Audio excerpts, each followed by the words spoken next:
السلام علیکم، میرا نام نیشا راؤ ہے، آپ دیکھ رہے ہیں نیشا راؤ پوڈ کاسٹ۔ آج کا پروگرام ایک خاص پروگرام ہے کیونکہ یہ خواتین کے حقوق اور خواتین کے ایکٹیویزم سے ریلیٹڈ ہے۔ آج کے اس پوڈ کاسٹ کو سپورٹ کرنے کے لیے اور ہماری جدوجہد کو سپورٹ کرنے کے لیے youth advocates for democracy peace education foundation کا میں شکر گزار ہوں کہ انہوں نے ہمیں سپورٹ کیا، اور جو آج کی شخصیت ہمارے پروگرام میں موجود ہیں وہ خواتین کے حقوق کے علم بردار ہیں۔ انہوں نے خواتین کے حقوق کی جدوجہد کے لیے بہت کام کیا۔ آج میرے ساتھ موجود ہیں میڈم مہناز رحمان، اور ہم آج انہی سے ہی پوچھیں گے کہ انہوں نے ایکٹیویزم میں کیا کیا کیا اور ان کا خواتین کے حقوق پر اور جمہوریت میں کیا کردار رہا ہے، اور آج ہم انہی سے پوچھیں گے۔ السلام علیکم میم، کیسی ہیں آپ؟ میں بالکل ٹھیک ہوں۔ میم تھوڑا سا ہمیں اپنے کام کے بارے میں بتائیے گا۔ بنیادی طور پہ میں ایک رائٹر ہوں۔ بچپن سے ہی کہانیاں لکھنا شروع کی، اور جب تعلیم مکمل کی تو جرنلزم میں آئی کیونکہ مجھے بہت شوق تھا، صحافت میرا پیشن تھا، اور میں نے ایک اخبار سے شروع کیا کام، اور کافی عرصے تک صحافتی میں رہی۔ بلکہ پھر ہم چین چلے گئے تھے تو وہاں سے مکتوب چین، مکتوب بیجنگ میں لکھا کرتی تھی اخبار جہاں اور جنگ اخبار کے لیے، جس پر چین کے پرائم منسٹر نے مجھے فرینڈشپ ایوارڈ بھی دیا تھا۔ یہ کب کی بات ہے؟ کس سال کی؟ 90 بہت پرانی بات ہے۔ بہت پرانی بات ہے۔ اس کے بعد میں آئی ہوں ڈیولپمنٹ سیکٹر میں، اور تھینکس ٹو عورت فاؤنڈیشن نگار احمد اب اس دنیا میں نہیں رہی، لیکن انہوں نے ایک پولیٹیکل ایجوکیشن پروگرام شروع کیا تھا۔ ان کے ساتھ شیلا ضیاء الدین تھی، یہ دو کو فاؤنڈرز ہیں عورت فاؤنڈیشن کی۔ تو جب انہوں نے پولیٹیکل ایجوکیشن پروگرام شروع کیا تو اس زمانے میں انیس ہارون بھی کے بورڈ پہ تھیں، تو ان تینوں خواتین کو یہ لگا کہ میں اس پروگرام کو چلانے کے لیے موزوں ہوں، تو سندھ میں پھر وہ پروگرام میں نے چلایا تھا۔ بس وہاں سے جو ابتدا ہوئی تو پھر پیچھے مڑ کے نہیں دیکھا۔ آپ سٹارٹنگ سے ہی کراچی سندھ میں تھی یا کسی اور علاقے سے تھی؟ میری پیدائش تو کراچی کی ہے، لیکن اس کے بعد ظاہر والد کی جاب بدلتی رہتی تھی، تو جہاں جہاں وہ جاتے تھے ہم بچے ان کے ساتھ ہی۔ تو میرا بچپن فیصل آباد، جو ہمارے زمانے میں لائل پور کہلاتا تھا، میں تو اسے آج بھی لائل پور کہتی ہوں۔ نہیں، لائل پور آج کل تو بس سننے کو ہی نہیں ملتا۔ تو وہاں کوہ نور اسکول سے میری اسکولنگ ہے، تو بچپن میرا لائل پور میں گزرا، اور بہت اچھا، بہت خوبصورت بچپن تھا میرا کوہ نور مل میں۔ اچھا، یہ سفر کیسا رہا ہے کہ آپ پہلے رائٹر تھی، جرنلسٹ تھی، اور بعد میں پھر آپ ڈیولپمنٹ سیکٹر میں کیوں آ گئی؟ کس سوچ سے آپ نے اپنی مثلا کہ کس وجہ سے اپنی سوچ کو چینج کیا؟ یہ آپ کا بہت اچھا سوال ہے۔ ایکچولی میں نے نہ سوچا نہ میں نے چینج کیا، یہاں آ کے نا انسان ڈیسٹنی کا قائل ہو جاتا ہے، یعنی اللہ کی طرف سے آپ کے لیے کچھ راستے لکھے ہوتے ہیں۔ میرا بالکل کوئی ارادہ نہیں تھا۔ جب ہم چین سے واپس آئے تو مجھے جرنلزم میں واپس آنا تھا، مجھے اخبار جہاں سے آفر بھی تھی، لیکن میرے ہسبینڈ بھی صحافی تھے، تو ان کو جنگ اخبار میں ان کی بات چیت چل رہی تھی، تو مجھے لگا ایک ہی ادارے میں میاں بیوی کا جانا اچھا نہیں ہوتا ہے۔ پھر میرے کچھ ہیلتھ ایشوز بھی چل رہے تھے، تو میں نے سوچا میں جاب نہیں کروں گی۔ لیکن ظاہر ہے کہ جس نے ساری عمر کام کیا وہ گھر نہیں بیٹھ سکتا، تو کچھ عرصے بعد مجھے لگا کہ نہیں، مجھے جاب کرنی ہے۔ میں نے انیس ہارون کو فون کیا کہ میں بور ہو رہی ہوں، انہوں نے پھر مجھے بتایا عورت فاؤنڈیشن کا، اور میں یہی سوچ کے آئی تھی کہ چلو 1-2 سال کام کر کے دیکھ لیتے ہیں، واپس تو جرنلزم ہی میں جانا ہے۔ بالکل میں یہ سوچ کے آئی تھی۔ اچھا، مجھے آ کے میں اتنا اس کام میں ڈوب گئی، اتنی انوالو ہو گئی، یعنی 95 سے۔ اچھا، 95 سے ابھی تک سٹل عورت فاؤنڈیشن کے ساتھ ہے؟ عورت فاؤنڈیشن ابھی بس حال میں نے اپنے کچھ میرے ہیلتھ ایشوز اور تھے، میں کچھ ذمہ داریاں تھیں، تو میں میں نے خود لی ہے ریٹائرمنٹ۔ اچھا، جب آپ اس شعبے میں ریٹائرمنٹ نہیں ہوتی ہے۔ اچھا، تو جب آپ عورت فاؤنڈیشن میں آئی تو اس ٹائم عورت فاؤنڈیشن میں کس عورتوں کی کن رائٹس پر کام کیا جا رہا تھا؟ وہ بالکل وہ ایک بہت ہی، یعنی این جی اوز کے حوالے سے وہ ایک تاریخی لمحہ تھا جب میں نے جوائن کیا، کیونکہ اس سے پہلے این جی اوز کہتی تھیں ہمارا سیاست سے کوئی تعلق نہیں ہے، ہم غیر سیاسی ہیں، اب اے پولیٹیکل کہتے تھے خود کو۔ تو میں نے تو جوائن ہی مطلب پولیٹیکل ایجوکیشن پروگرام سے کیا، اور وہ ساری باتیں جو ہم زمانہ طالب علمی میں بائیں بازو کی سیاست میں کرتی، میں یہاں آپ کو بتانا بھول گئی کہ میں اسٹوڈنٹ لیڈر بھی رہی ہوں۔ اچھا، این ایس ایف کے پلیٹ فارم سے میں نے کراچی یونیورسٹی میں الیکشن بھی لڑے ہیں اور جیتی ہوں۔ اچھا، ماشاء اللہ۔ تو بس یہ سفر، یہ قدرت ہی کی طرف سے یہ ساری تبدیلیاں آتی چلی گئیں، اور مجھے یہ سب بہت ہی، یعنی میں ان خوش قسمت لوگوں میں سے ہوں جو وہ کام کرتے ہیں جو انہیں پسند بھی ہے. ورنہ یہ بھی ہمارے جیسے لوگ جو رائٹرز ہوتے ہیں، جو ایکٹیوسٹ، ان میں سے اکثر جیسے اگر آپ بینک میں ملازم ہیں تو آپ 9 سے 5 تو دفتر کا کام کرتے ہیں، پھر آپ اپنا کچھ افسانے لکھے، کتاب لکھی یا اپنی کوئی ہابی کی. لیکن میری خوش قسمتی یہ تھی کہ میری جاب بھی وہی تھی جو میرا پیشن تھا، اور جس سے مجھے انتہائی خوشی ملتی تھی، سیٹسفیکشن ملتی تھی. لوگوں کے لیے کام کرنا، مظلوموں کے لیے کام کرنا، عورتوں کے حقوق کے لیے کرنا، ٹرانسجینڈرز کا ساتھ دینا، یہ سب آپ کو پتہ ہی ہے، آپ کے سامنے ہی ہے سب کچھ. تو پولیٹکس میں کیوں نہیں آیا؟ آپ نے بتایا کہ آپ اپنے جو یونیورسٹیز میں تھے، گروپنگ میں تھی، وہاں کی پولیٹکس اسٹوڈنٹ جو فاؤنڈیشنز ہوتی ہیں ان میں پولیٹکس کی، اور پھر پولیٹکس کی طرف کیسے آپ کا رجحان نہیں؟ یہ آپ کا بہت اچھا سوال ہے. ایکچولی بالکل مجھے آنا چاہیے، میرے جیسے یعنی نہ آئے، یہ اس پہ لوگوں کو حیرت ہونی چاہیے. لیکن بات یہ تھی کہ ہم لیفٹ کی پالیٹکس میں تھے، اور لیفٹ کی پالیٹکس آپ کمیونسٹ پارٹی کے پلیٹ فارم سے کر سکتے تھے. اور کمیونسٹ پارٹی تو پاکستان میں بین ہو چکی تھی. آپ کو یاد ہوگا کہ فیض احمد فیض اور وہ راولپنڈی سازش کیس جو چلا تھا، ہم پتہ نہیں بچے تھے یا پیدا بھی نہیں ہوئے تھے. تو اس کے بعد کمیونسٹ پارٹی بین. تو مین اسٹریم پالیٹکس میں وہ کوئی ایسی پارٹی نہیں تھی جس میں جاتی، کیونکہ اگر میں جاتی تو پھر میں کوئی کمیونسٹ پارٹی کے سمہی کی کسی چیز میں جاتی. تو ابھی کیوں نہیں؟ ابھی تو آپ نے عورت فاؤنڈیشن سے ریزائن بھی دے دیا، تو ابھی آپ حال میں کیوں نہیں پولیٹکس میں آنا چاہتی؟ نہیں، اب تو کیا، اب آپ نوجوان لوگ آئے، اب ہم مطلب ایڈوائزری رول میں ہی آ سکتے ہیں. اب ہماری وہ ایکٹیویزم آئی تھنک عمر نہیں ہے، ہمت بھی نہیں ہے. جمہوریت کو مضبوط کرنے میں خواتین کا کیا کردار ہے؟ بھائی اس پہ تو میں آپ کو پورا دن لے سکتی ہوں، کیونکہ اس میں نے بہت لکھا ہے، بہت زیادہ. تو اگر ہم پاکستان کے حوالے سے ہی بات کروں گی تو آپ یہ دیکھیے کہ اگر ایک عورت یعنی فاطمہ زہرا ایک عورت قائد اعظم کے ساتھ نہیں ہوتی اور ان کو ہر لحاظ سے طاقت نہیں دیتی تو شاید پاکستان اتنا اس طرح سے بنتا بھی نہیں. تو عورت کا کردار تو فاطمہ جناح سے شروع ہو جاتا ہے. پھر جب پاکستان بنا تو بیگم رانا لیاقت علی خان نے جتنا کام کیا، جتنی وہ قابل عورت تھیں، اور بعد میں وہ سفیر وغیرہ بھی رہیں، لیکن گورنر بھی رہیں سندھ کی. تو یہ دو تو بہت ہی امپورٹنٹ خواتین ہیں جن کا کہ ذکر کرنا بہت ضروری ہے. اس کے بعد پھر جب ضیاء الحق کی آمریت آئی تو بیگم نصرت بھٹو اور بے نظیر بھٹو، یہ جمہوریت ہوتی نہیں اگر یہ دو خواتین نہ ہوتی، اگر جنہوں نے ضیاء الحق کی آمریت کا مقابلہ کیا. اور اگین پھر اس سے پہلے 65 میں جب ایوب خان کے الیکشنز ہوئے تو پوری حزب اختلاف کو کوئی یعنی کینڈیڈیٹ نہیں ملا تھا، ان کو ایک عورت ملی تھی، 72 سال کی بوڑھی عورت.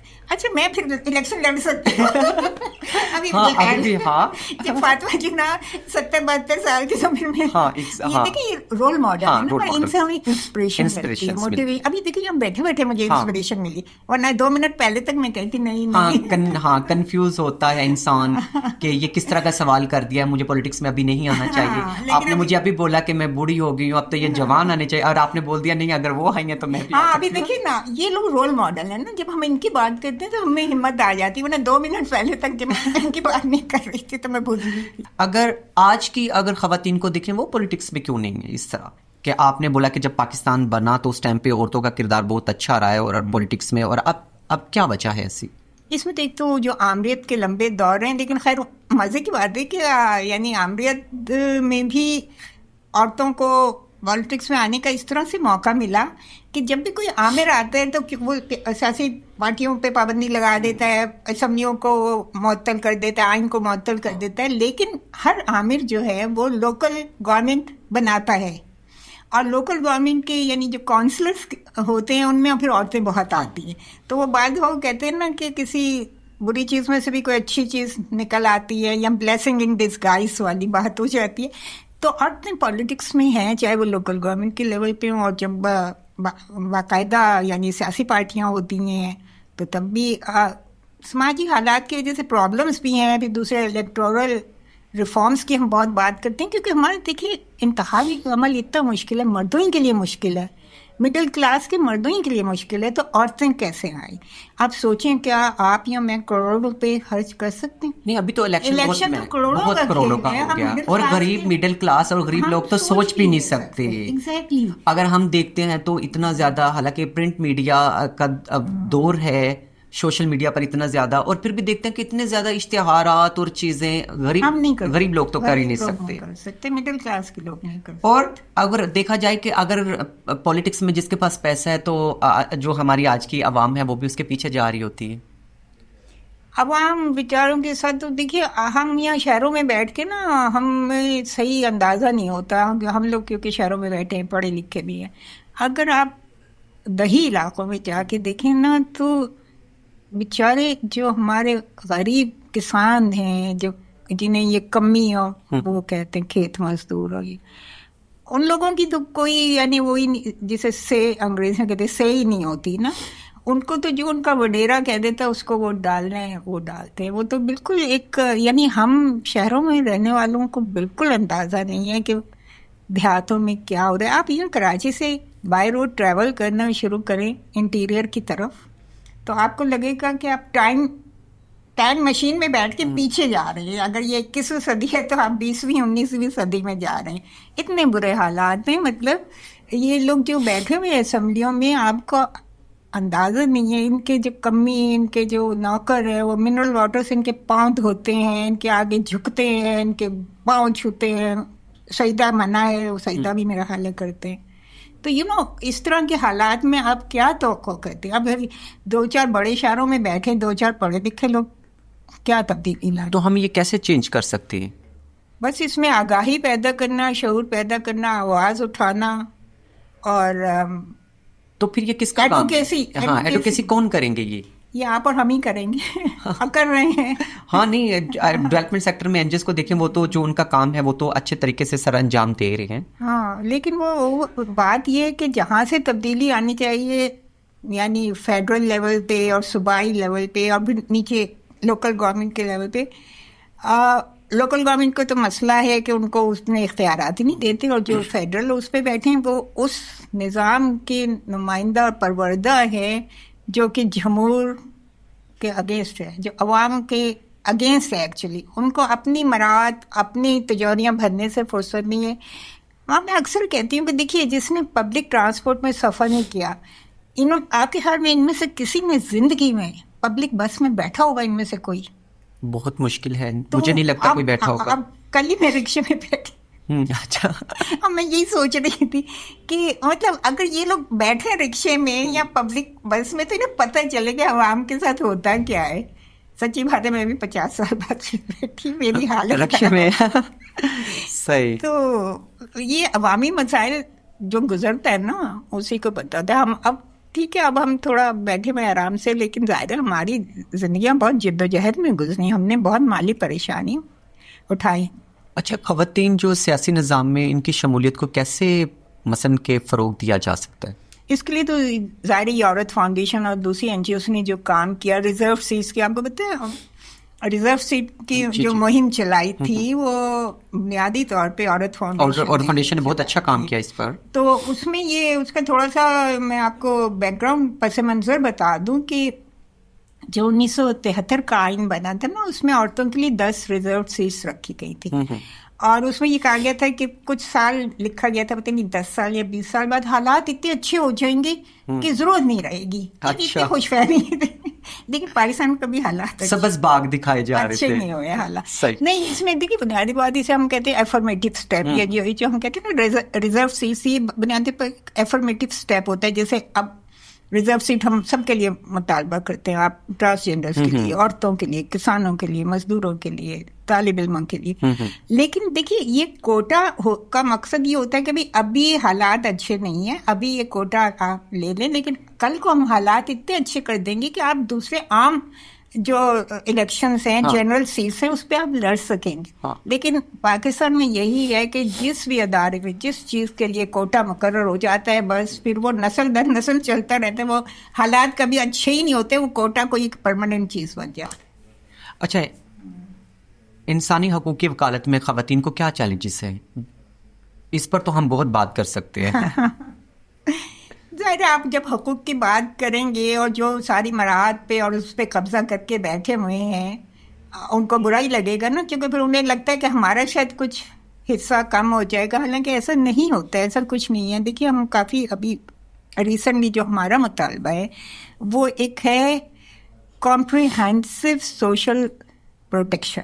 یعنی اس کی میں آپ کو مثال دوں سمجھانے کے لیے کہ جیسے دوسرے ملکوں میں ہوتا ہے کہ اگر کوئی بھی شہری، اس میں عورت کی بات نہیں میں کر رہی، عورت مرد کوئی بھی بے روزگار ہو جائے تو ریاست اسے بے روزگاری الاؤنس دیتی.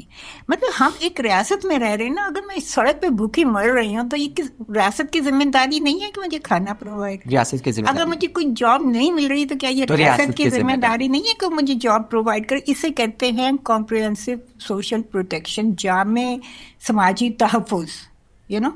تو یہ ہمارا مطالبہ یہی ہمارے انسانی حقوق ہیں، اور کیا ہے، یہی تو ہے.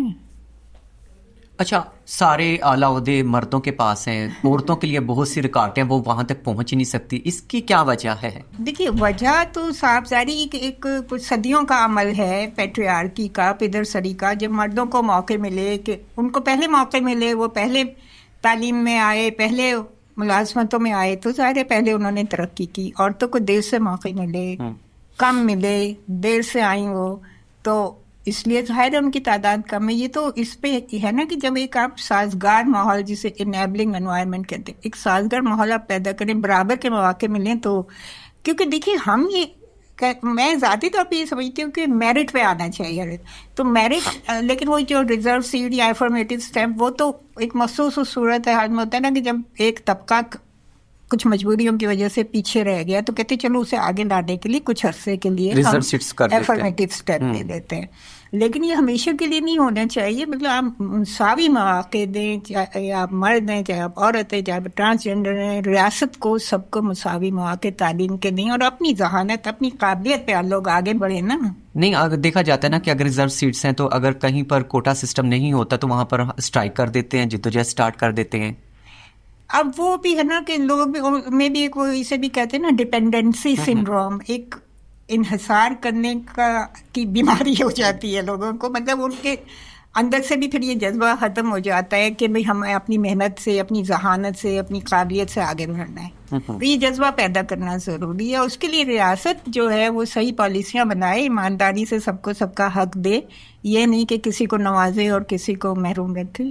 یہ غلط. اچھا، جمہوریت میں خواتین کی جو کمی ہے اس کو کیسے پورا کیا جا سکتا ہے؟ جی ایک تو یہ اس پہ کام ہو ہی رہا ہے، افرمیٹو اسٹیپس ہو رہے ہیں، مخصوص نشستیں ہیں.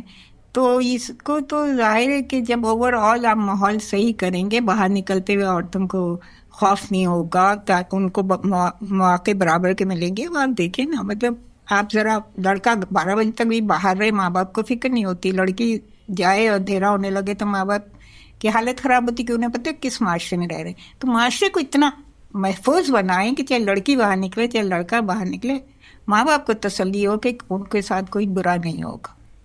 اچھا، جمہوری نظام میں خواتین رہنما پالیسی کیا اثر ڈالتی ہے؟ مجھے تو لگتا ابھی پالیسی پر، ایسی پالیسیز پر کام ہو ہی نہیں رہا. نہیں کام تو دیکھیے سارے ہو رہے ہیں، لیکن بات یہ ہے کہ ہم آئسولیشن میں، تنہائی میں تو نہیں بیٹھے ہوئے. ہم اقوام متحدہ کے ممبر ہیں، اور اقوام متحدہ کے سارے جو وہ ہیں کووننٹس اور معاہدے اور سارے، ان سب پہ ہمارے دستخط ہیں. آپ سیڈول کی مثال لے لیں، پھر اور اس کے علاوہ ہزاروں معاہدے ہیں جن کے پہ ہمیں دستخط ہیں، اور ہم پہ ان پہ عمل کرنا ضروری ہے. تو جب ہم یعنی ہم دنیا سے کٹے ہوئے تو نہیں ہیں. جب ہمارے گورنمنٹ کے نمائندے جاتے ہیں اقوام متحدہ کے اس میں اور دستخط کر کے آتے ہیں، تو پھر ان ساری باتوں پہ عمل کرنا بھی ضروری ہے. ہم عالمی برادری کا حصہ ہیں، ہم کٹے ہوئے تو نہیں ہیں نا دنیا سے. اچھا، وومن ان پاورمنٹ میں تعلیم کا کیا کردار ہے میم؟ تعلیم تو ظاہر ہے، تعلیم سے اہم تو کوئی چیز ہی نہیں. ہمارے سارے مسئلے یہ ہیں کہ ہماری تعلیم نہیں. میں کہتی ہوں کہ جو یعنی تعلیم مفت ہو اور سب کے لیے ہو. حکومت اور ریاست جو ہے نا سب کو تعلیم فراہم کرے. اس کے بغیر ہم نہیں آگے بڑھ سکتے، ہم دنیا کا مقابلہ نہیں کر سکتے. ہمیں تعلیم دینی ہوگی اپنے لوگوں کو. اور جو خواتین پر اتنا زیادہ تشدد ہو رہا ہے، ہم اس کو کیسے کنٹرول کر سکتے ہیں؟ اور خصوصاً جو دیہی علاقے ہیں ان میں جو تشدد کیا جاتا ہے خواتین پر، اس کے لیے ہم کیا کر سکتے ہیں؟ اب اس میں جو ہم جو کر سکتے ہیں، ہم نے تو یہ کیا نا، قوانین بنوائے، ڈومیسٹک وائلنس کے خلاف قانون بنا لیا، ہراسمنٹ کے خلاف قانون بنا لیا. ان کی اہمیت اپنی جگہ ہے، لیکن جو سوسائٹی آپ کی، جو آپ کے سوشل سماجی تار و پوت فیبرک جو ہے، سماجی ڈھانچہ جو ہے، وہ ایسا ہے کہ اس میں تو یہ خاص طور پہ گھریلو تشدد کو تو ایک نارمل بات بھی، کیا ہوا سال میں 2 دفعہ تھپڑ مار دیا بیوی کو، کچھ ہوئی نہیں.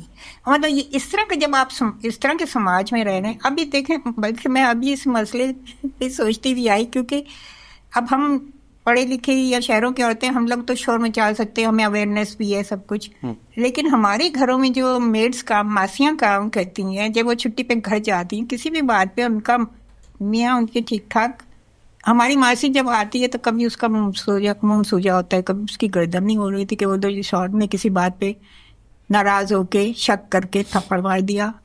تو یہ اس طرح کے، مطلب ایک دن میں ایک رات میں تو اس طرح کے رویے نہیں بدلتے نا. ہم تو قانون بنوا سکتے تھے، وہ ہم نے بنوایا، لیکن اس کے باوجود یہ سب کچھ ہو رہا ہے کیونکہ سماجی طور پہ ہم اپنے سماج کو اس طرح سے روشن خیال نہیں بنا پائے ہیں، وہ سارے اقدامات نہیں لے پائے ہیں جو کہ ہمیں لینے چاہیے. اور دیکھتے ہیں کہ اگر یہ گھریلو تشدد ہو رہا ہے، آپ نے جیسے بتایا ہے، لیکن کیس رپورٹ نہیں ہوتی، اس کی کیا وجہ ہے؟ سماجی وجوہات ہے. اب آپ دیکھیں نا، اگر ایک بیوی اپنی شوہر کے خلاف کیس دائر کرتی ہے تو اسے تو طلاق تو ہونی ہی ہونی، اور پھر سارے گھر والوں کی اور معاشرے کی تھو کیا تھا، برداشت کر لیتی، کیوں تم نے پولیس میں گئی، اور وہ شوہر صاحب کی انا کا غبارہ بھی پھٹ جائے گا، اور وہ بھی ظاہر ہے کبھی بھی نہیں رکھیں گے. تو وہ ان دا لانگ رن، کیونکہ آپ نے عورت کو اتنا امپاور ہی نہیں کیا کہ وہ طلاق لینے کے بعد پھر وہ اسی طرح کما سکے اور اسی طرح معاشرے کا مقابلہ کر سکے جیسے مرد کرتا ہے.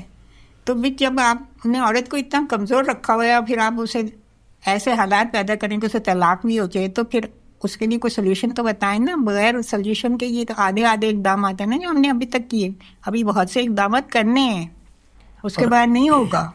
اور جیسے فورس میرجز ہیں، جینڈر بیس وائلنس ہوتا ہے، اور وومین ایکسیس ٹو ایجوکیشنز ہیں، اتنے زیادہ یہ مسائلز ہیں، اس پر حکومت کیا اقدامات کر رہی ہے آپ کی سوچ کے مطابق؟ نہیں، دیکھیے، حکومت بھی کرتی ہے، یہ بات نہیں کہ حکومت نہیں کرتی، کیونکہ سارے وہ، میں نے جیسے بار بار میں کہہ رہی ہوں کہ وہ ایک انٹرنیشنل ان سب سے بھی جڑی ہوتی ہے، اسے باہر بھی جواب دینا ہوتا ہے، اقوام متحدہ میں بھی جا کے جواب دینا ہوتا ہے. حکومت بھی پالیسیاں بناتی ہے، این جی اوز بھی کوشش کرتی ہیں، لیکن وہ ہمارے یہاں جو یہ طبقاتی نظام ہے، اس میں جو ایلیٹ کلاس ہے، جو اعلیٰ طبقہ ہے، وہ اس طرح سے حکومت پہ اور ہر چیز پہ چھایا ہوا ہے کہ وہ ہونے نہیں دیتا. ہماری اسمبلی میں ایک دفعہ ایک کیئر ٹیکر پرائم منسٹر تھے، انہوں نے کہا تھا پاکستان میں اب زرعی اصلاحات نہیں ہوں گی. تو اس طرح کے لوگ جب ہماری اسمبلیوں میں جائیں گے، جو ہم تو یہ کہتے ہیں نا کسان کو زمین ملے، وہی جو زمین پہ محنت کرتا ہے اسے ملے نا، زرعی اصلاحات کیوں نہیں ہوں گی؟ لیکن وہ لوگ جو بیٹھتے ہیں اسمبلیوں میں، وہ اپنے مراد کو، اپنی زمینوں کو، اپنے خزانوں کو نہیں چھوڑنا چاہتے. جب ہم اپنی تنخواہیں تک بڑھاواتے رہتے بیٹھ کے، عام آدمی کی تنخواہ کی انہیں کوئی فکر نہیں ہوتی. آج کل میڈیا پرنٹ کا دور ہے، ہم دیکھ رہے ہیں کہ عورتوں کو کیسے پیش کیا جاتا ہے میڈیا میں، اس کے بارے میں آپ کی کیا سوچ ہے؟ یہ جو میڈیا میں عورت کو کیسے پیش کیا جاتا ہے، اس کے بارے میں شروع سے عورت فاؤنڈیشن نے کام کیا. اس میں ہم نے بہت لکھا بھی ہے، بہت تجاویز بھی دی ہیں، بہت احتجاج بھی کیا ہے. اور میرے خیال سے ایز اے رائٹر انڈیویجولی بھی میں یہ سمجھتی ہوں. اور اب تو یہ سوشل میڈیا کا دور ہے، تو جیسے جو بھی کچھ مجھے نظر آتا ہے عورت کی تھوڑی سی بھی وہ ہوتی بھی غلط اس کے ساتھ ہوتا ہوا، تو میں تو فوراً سوشل میڈیا پہ ڈالتی. تو ہمارے پاس یہ نئے نئے پلیٹ فارم آ گئے ہیں، ہمیں ان سے کام لینا چاہیے، احتجاج کرنا چاہیے، تجاویز دینی چاہیے. اور پاکستان کے اندر تو ابھی بھی عورتوں کا میڈیا میں کام کرنا ایک ٹیبو سمجھا جاتا ہے. اب بس اس کے لحاظ سے بھی ایک ٹرانزیشنل عبوری دور ہے یہ، کیونکہ ایک دم اتنی لڑکیاں آئی ہیں الیکٹرانک چینلز میں، اور ظاہر ہے کہ اب وہ چینلز کی ریکوائرمنٹ ہوتی ہے، فلی میک اپ بھی ہے، خوبصورت بھی ہیں، اچھی بھی لگ رہی ہیں، تو ہراسمنٹ اندر بہت ہو رہی ہے. اور اب اس عبوری دور سے گزرنا ہے، مردوں کو یہ سمجھانا ہے کہ بھئی یہ تمہاری کولیگ ہیں اور ان کی عزت کرنا ضروری ہے. اگر انہوں نے میک اپ کیا ہوا ہے یا وہ تو ان کی ریکوائرمنٹ ہے نا، ان کے پروفیشن کی ریکوائرمنٹ ہے. اس کا یہ مطلب تو نہیں کہ جو بھی لڑکی میڈیا میں آئے گی ون ٹھن کے آپ کو نظر آئے گی تو آپ سمجھیں گے آپ اس کو ساتھ زیادتی کر سکتے ہیں یا ہراسمنٹ کسی بھی قسم کی کر سکتے ہیں. تو یہ سب سمجھانا اور یہ سب کا خاتمہ بے حد ضروری ہے. ان کو ایکسیپٹ کریں, وہ اپنے پروفیشن کی ریکوائرمنٹ کے مطابق کپڑے وپڑے پہن رہی ہیں, اور اس میں وہ اس کا یہ مطلب نہیں ہے کہ اللہ نہ کرے وہ کوئی غلط. اور ہم تو اس طرح کا کنٹینٹ بھی کریٹ اسی طرح کا کر رہے ہیں. اگر اس میں کوئی خواتین نہیں ہوں گی, لڑکیاں نہیں ہوں گی, تو وہ کنٹینٹ اتنے لوگ دیکھیں گے ہی نہیں. اس کی کیا وجہ ہے؟ آج کل اگر کوئی بھی ویڈیوز دیکھ لیتے ہیں یوٹیوب پر, اگر لڑکی نہیں ہوتی تو وہ کنٹینٹ اتنا اچھا ہی نہیں ہوتا, ویوز ہی نہیں آتی. یہ ہمارے معاشرے میں یہ کس طرف جا رہی ہے یہ سوسائٹی؟ اب یہ اس پہ بھی ہم شروع سے بات کریں. یہ آج آپ جو بات کریں گے اس میں ہم 20 30 40 سال سے یہ ہم بات کر رہے ہیں, خاص طور پہ ایڈورٹیزمنٹ پہ, کہ کوئی اگر ایسی آپ پروڈکٹ دکھا رہے ہیں جس میں جو عورت کے استعمال کی نہیں, تو اس میں آپ عورت کو کیوں دکھا رہے ہیں؟ مطلب عورت کو آپ نے ایک جنس یا ایک شے بنا کے آپ کو روک رہی ہوں, جیسے کہ بلیڈز وغیرہ شیونگز کے ہوتے ہیں, اس میں عورت کا تو کوئی کردار ہی نہیں ہے, تو عورت اس میں کیوں لے کر آ رہی ہے؟ بالکل, یہ تنقید ہم سالوں سے کر رہے ہیں, بالکل کر رہے ہیں, آپ بھی کریں. نہیں, اس پر کیا کرنا چاہیے ہمیں؟ ظاہر ہے ہم احتجاج کر سکتے ہیں اور رکوا سکتے ہیں اس کو, آخر کرتے رہے ہیں نا. اچھا, مجھے احتجاج سے یاد آ گیا, عورت مارچ کے بارے میں آپ کے کیا ویوز ہیں؟ میں سمجھتی ہوں کہ یہ ینگ جنریشن کا ایک قدم ہے. جیسے ہماری جنریشن ایک حد تک آئی, پھر اب اس کے بعد نئی جنریشن آئی, تو جو ان کو فیل ہو رہا ہے, یعنی جو باتیں ہم لوگ شاید ہم دوسرے مسائل میں الجھے ہوئے تھے, ہم اس طرح سے وہ باتیں نہیں کر سکے. کچھ شروع میں جو شہری لڑکیوں کو فیل ہوتا تھا انہوں نے کھل کے بات کی, ہماری جنریشن نہیں کر سکی تھی اس طرح سے بات. لیکن بات یہ ہے کہ وہ بات صحیح کر رہا ہے.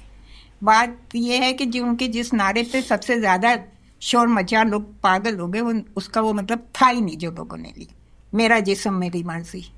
اس کا مطلب ہے کہ عورت اپنے جسم کی حفاظت کی بات کر رہی ہے.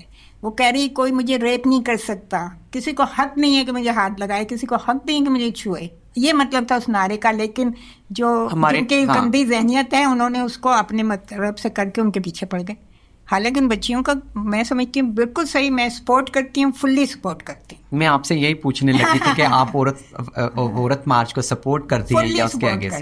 اچھا, اس کی کیا وجہ ہے کہ آپ عورت مارچ کو سپورٹ کرتی ہیں؟ بہت زیادہ ہم پڑھی لکھی خواتین کو پوچھتے ہیں تو وہ بولتی ہیں ہم عورت مارچ کو سپورٹ نہیں کرتے. آپ کس وجہ سے عورت مارچ کو سپورٹ کرتے ہیں؟ اس لیے کہ میں ان کو میں صحیح سمجھتی ہوں کہ جو مسئلے ہم نے فیس کیے جب انہوں نے کیے تو انہوں نے اس کے خلاف کھل کے آواز اٹھائی. ہماری جنریشن, کیونکہ جیسے میں نے کہا کہ شاید اس میں اتنی وہ نہیں تھی ہمت, یا یہ کہ وہ دوسرے مسائل میں بہت الجھی. اور دوسرے مسائل کی جب میں بات کرتی ہوں میرا مطلب ہے کہ آمریت, کیونکہ ہم اپنے دور میں ضیاء الحق کے مسائل میں الجھے ہوئے تھے کہ وہ عورتوں کے خلاف قوانین بنوا رہا تھا, وہ صحافیوں کو کوڑے لگوا رہا تھا, تو ہم ان چکروں میں الجھے. حالانکہ اس دور میں تو آپ لوگوں کو مثلاً کہ کھل کر بات کرنے کی بھی آزادی نہیں تھی. ہاں, لیکن اس وقت ہم نے کی بات, لیکن جب ہم نے کی تو ہم نے پولیٹیکل بات اس وقت زیادہ کی نا. اب یہ بچیاں جو ہیں کیونکہ اب یہ آگے کی ہیں, تو یہ اپنے جسم کے بارے میں, اپنے گھر کے ذمہ داریوں کے بارے میں, مطلب وہ بات وہی کر رہی ہیں نا کہ بھئی جب ہم باہر نکل کے کما رہے ہیں تمہارے ساتھ, تو تم گھر میں ہمارے ساتھ ہاتھ بٹاؤ, کچن میں ہاتھ بٹاؤ, بچے کے پالنے میں ہاتھ بٹاؤ. اس میں کون سا گناہ ہو گیا؟ یہ تو انصاف کی بات ہے نا. میں سمجھتی ہوں کہ وہ انصاف کی بات کر رہے ہیں, انصاف مانگ رہے ہیں. اگر مرد حضرات ہیں وہ کہتے ہیں کہ ہم سارا دن کام کرتے ہیں اور ہم شام میں تھکے ہارے جاتے ہیں, تو پھر جا کر ہم گھر پر بھی کام کریں. کہتے ہیں عورت مارچ سے جو خواتین ہیں وہ یہ چاہتی ہیں کہ مرد سارا دن باہر کام کریں اور رات کو گھر پر آ کر بھی کام کریں. اس کے بارے میں کیا کہیں گے آپ؟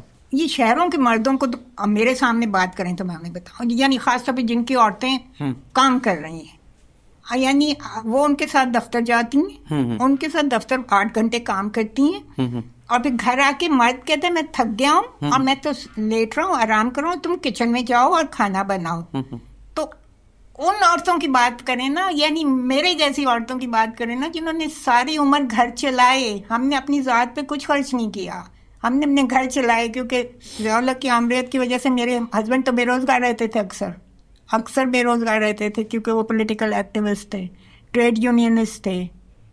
تو پھر ہم جیسی عورتوں کی بات کریں, آپ کے ہسبینڈ کو بہت سے مسائل کا سامنا کرنا پڑا, اس لیے فائنلی ہم چھوڑ کے چلے گئے تھے نا, ہم چین چلے گئے تھے. ہم 8 سال چین میں رہے. زیادہ قیام بیت اچھا، اس ٹائم پہ آپ چین میں چلے گئے تھے ساری یہ تکلیفیں برداشت کر کے. تو کیا چین میں جب بے نصیب اٹھو کہ آ گئی تھی پھر ہم واپس آئے تھے 93 میں. اچھا 93 میں واپس آئے آپ لوگ. اچھا میم، لاسٹ میں ہمارے دیکھنے والوں کو آپ کیا میسج دینا چاہیں گے؟ میں یہ میسج دینا چاہوں گی کہ ہمیں جو بھی ہم عمل کریں اور جو بھی بات کریں وہ انصاف سے کریں. جو ہم اپنے لیے چاہتے ہیں وہی دوسرے کے لیے چاہیں. جو ہمیں اپنے لیے برا لگتا ہے وہ دوسرے کے ساتھ بھی نہ کریں، اور جو ہمیں اپنے لیے اچھا لگتا ہے وہی دوسرے کے ساتھ بھی ہم کریں، کیونکہ انصاف پہلا قدم ہے ترقی کا. اگر آپ انصاف نہیں کریں گے تو کوئی بھی معاشرہ ترقی نہیں کرے گا. میم بہت بہت شکریہ، آپ ہمارے پوڈ کاسٹ میں آئیں، اور میں اب اجازت چاہوں گی کیوں آج ہم نے عورتوں کے رائٹس پر بات کی، اور میڈم سے بات کر بہت اچھا لگا اور ہمیں سیکھنے کو بہت باتیں ملی. انشاءاللہ اب میں نیکسٹ پوڈ کاسٹ میں اپنے اگلے مہمان کے ساتھ آپ کی خدمت میں حاضر ہوں گی. اللہ حافظ.